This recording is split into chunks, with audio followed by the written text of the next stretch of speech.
వి gold trusted gold buyers తాకట్టులో ఉన్న మీ బంగారాన్ని విడిపించి ఈ రోజు ఉన్న మార్కెట్ ధరకే కొనబడును. Contact number 9999954567. మనోజ్ గారు, ఒక పీరియడ్ ఫిల్మ్ చేయడం ఈజీయా లేకపోతే ఒక సోషల్ ఫిల్మ్ చేయడం ఈజీయా? పీరియడ్ ఆల్వేస్ టఫే మ్యామ్. సో బికాస్ ఒక 100-200 పీపుల్ని ఒక కాస్ట్యూమ్ మార్పించి ఒక ఫ్రేమ్లో నిల్చుకోబెట్టేది అనేది ఒక పెద్ద point. And again it's lot of detailing. మనకి లైవ్ సినిమాలో మనకి లైటింగ్ సోర్సెస్ చాలా ఉంటాయి కదా. దీంట్లో మనకి it has to be sunlight or torch, మన ఫైర్ టార్చ్ అయి ఉండాలి. Correct. So it's little challenging only, but we need lot of preparation. So that is what it makes the difference. So మిగతా cinema అయితే కొంచెం మనం ఎక్కువ prepare అవ్వకుండా షూట్కి వెళ్ళిపోవచ్చు ధైర్యంగా, ఫోన్లో కూడా లొకేషన్ చెప్పుకొని వెళ్ళిపోతాం. But period we can't do that. So ఒక టీమ్ మీటింగ్ ఉండాలి. So everybody should understand where we are standing, ఎవరు వచ్చారు, ఎంత డీటెయిల్ ఉంటుందని. సో అవర్ బేసిస్లో వేసుకొని we have to shoot. Preparation ఉంటే మనం it will be like same, but లేకపోతే it will be very tough to do that. అయితే జ్యోతికృష్ణ గారు ఈ విషయంలో ప్రీ విజువలైజేషన్ చేసేస్తారంట కదా, మొత్తం అంతా విన్నాను నేను. That is where we both sync together. So యాక్చువల్గా వెన్ ఫస్ట్ జ్ఞానశేఖర్ గారే was working with Krish sir. So they did everything very live. So అన్నీ అప్పుడు huge sets. I was like mind blown when sir మా ఆఫీస్కి వచ్చి showed the visuals what they shot till I came into the project. It was very fascinating. So but they did everything real. They put all the sets, so much of juniors, everything was real. And naaku vachetappadiki they wanted to do some other world. They wanted to do like a little more mana ee Lord of the Rings lo oka travel age lanti oka vishayam vastadi, which practically we can't shoot now. So it can't be really shot. So it has to be మనం ఒక world create చేయాలి. So ఆ వరల్డ్లో మనకి CG లాంటి విషయాలు plus ఆ 4 రౌండ్లో వేసే సెట్స్, ఇట్స్ లైక్ ఒక 2 విర్చువల్ వరల్డ్ని రియల్ వరల్డ్ని బ్లెండ్ చేసే ఒక ప్రాసెస్. సో ఇది అందరికీ ఎక్స్ప్లెయిన్ చేయలేము మనం. So we have to go for a process called pre visualisation. So అది వీ టుక్. సో ఏ సినిమాకి నాకు తెలిసి ఒక 1 hour 25 minutes చేసాం ఈ సినిమాకి ఆ pre visualisation process.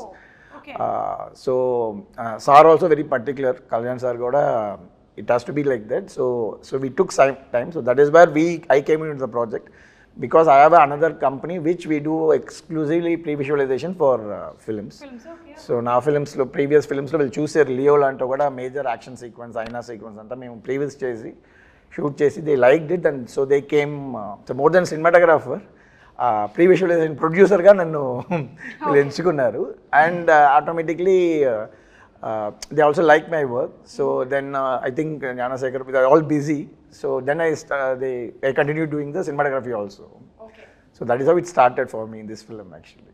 Very nice andi. Kalyan gar have much time. After election he is in the power. Exactly. So we don't want to waste his time. We finish cheyali. So దానికని total గా animation, CG work and but సినిమాలో huge grandeur ఉంటుంది. మనం ట్రైలర్లో already చూసాము. దానికి visualisation కానీ, మీ direction కానీ, నిధి కానీ, పర్ఫార్మెన్సెస్ అన్నీ, వాటన్నిటితో పాటు కీరవాణి గారు ఇచ్చినటువంటి బీజిఎం, ఆ ఎండ్ బిట్ ఏదైతే ఉందంటే అది ఫ్యాన్స్కి ఇంకా పండగ అనమాట. అంటూ చాలామంది ఇవాళ కూడా నేను బెంగళూరు వెళ్ళాను, వాళ్ళది హోమ్ థియేటర్లో చూశారు. అసలు ట్రైలర్ పరిగెట్టిస్తున్నారు, మమ్మల్ని క్యూరియాసిటీ క్రియేట్ చేస్తున్నారు, ఎప్పుడు సినిమా చూస్తాం ట్రైలర్ తోటి ఫ్యామిలీ అలా చెప్పారనమాట. దీనికి లొకేషన్స్ కూడా చాలా మారి ఉంటాయి కదా రత్నం గారు. సో డిఫరెంట్ లొకేషన్స్ మన కంట్రీలోనేనా లేకపోతే అవుట్ ఆఫ్ కంట్రీ కూడా షూట్ చేయడం జరిగిందా? ఈ సినిమా అవుట్ ఆఫ్ కంట్రీ కాదు, ఈ cinema out of country graphics ఇవన్నీ. కరెక్ట్. అంటే ఆక్వామ్యాన్, స్టార్ వార్స్ చేసినటువంటి ఆ teams almost there are 6000+ effects అని విన్నాను నేను. నిజమేనా? అవునవును. చాలా డిఫరెంట్ కంపెనీస్ వేరే పార్ట్ ఆఫ్ ద వరల్డ్ నుంచి వాళ్ళు. యాక్చువల్గా ఈ సినిమాకి పర్టికులర్గా ఈఎఫ్ఎక్స్ సూపర్వైజేషన్ బై జ్యోతి గారు.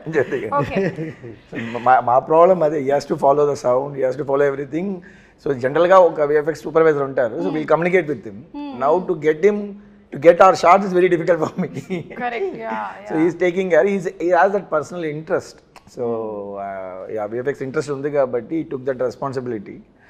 So we are just fighting with those VFX teams to get it done కాదు మీరిద్దరూ ఇప్పుడు ఈ కాంబినేషన్ లో వర్క్ చేస్తున్నప్పుడు కొన్నిసార్లు కాన్ఫ్లిక్ట్ ఆఫ్ ఒపీనియన్స్ కూడా వస్తూ ఉంటాయి కదా. That is how films are made. Every 10 minutes అయితే ఓకే, హస్బెండ్ అండ్ వైఫ్ కన్నా దారుణంగా ఉంది పరిస్థితి. Either he has to convince me or I has to convince them. It has to get that thing. So it's good for project కదా. Correct, yeah. So ఇది ఏ ఏరాకి సంబంధించిందండి? ఇది 17th century Mughal era.